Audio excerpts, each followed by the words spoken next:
Imaginez que pour faire 1 km avec votre voiture, vous devriez mettre 1000 litres d'essence dans votre réservoir.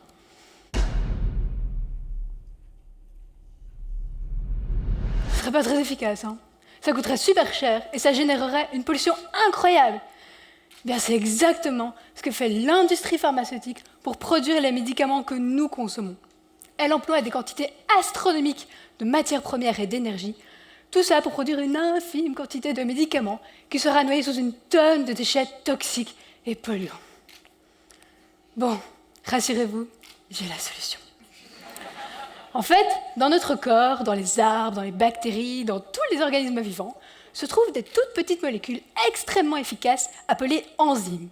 Ce sont notamment elles qui nous aident à transformer ce que nous mangeons en énergie qu'on pourra utiliser pour bouger ou pour penser.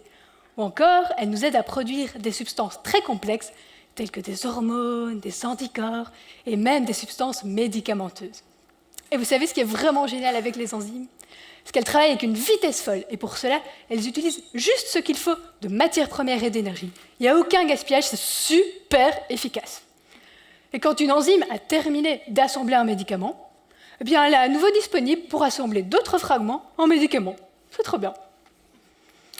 Bon, en fait, les enzymes, c'est un petit peu comme une armée de petits travailleurs zélés. Tant qu'il y a du boulot dans le coin, il faut qu'ils continuent à travailler. Ouais, mais là, vous allez me dire... pourquoi est-ce qu'on n'utiliserait pas les enzymes dans l'industrie, hein, si ça fonctionne si bien, hein?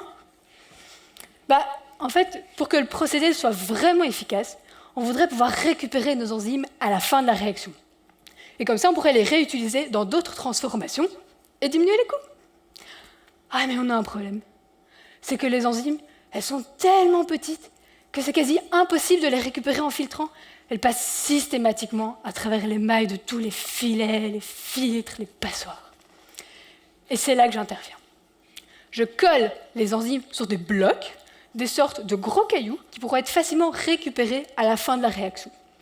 Et comme ça, si on arrose l'ensemble avec les fragments du médicament, les enzymes collées au bloc vont quand même pouvoir les attraper, les transformer en médicaments et puis les relâcher. Le challenge, c'est de trouver la bonne colle, celle qui permet aux enzymes d'être bien fixées pour pas qu'elles soient perdues dans le courant. Mais inversement, on ne veut pas non plus que les enzymes soient complètement engluées à la surface, sinon elles ne pourront plus travailler. Parce que je ne sais pas si vous vous imaginez, vous travaillez avec les pieds et les mains collés sur un caillou, c'est pas évident.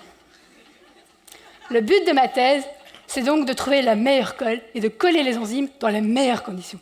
Et on est en train d'y arriver. On va bientôt pouvoir produire des médicaments en grande quantité, de manière bien plus propre et à plus faible coût. Merci. Merci Ludivine Van den Bigelaar.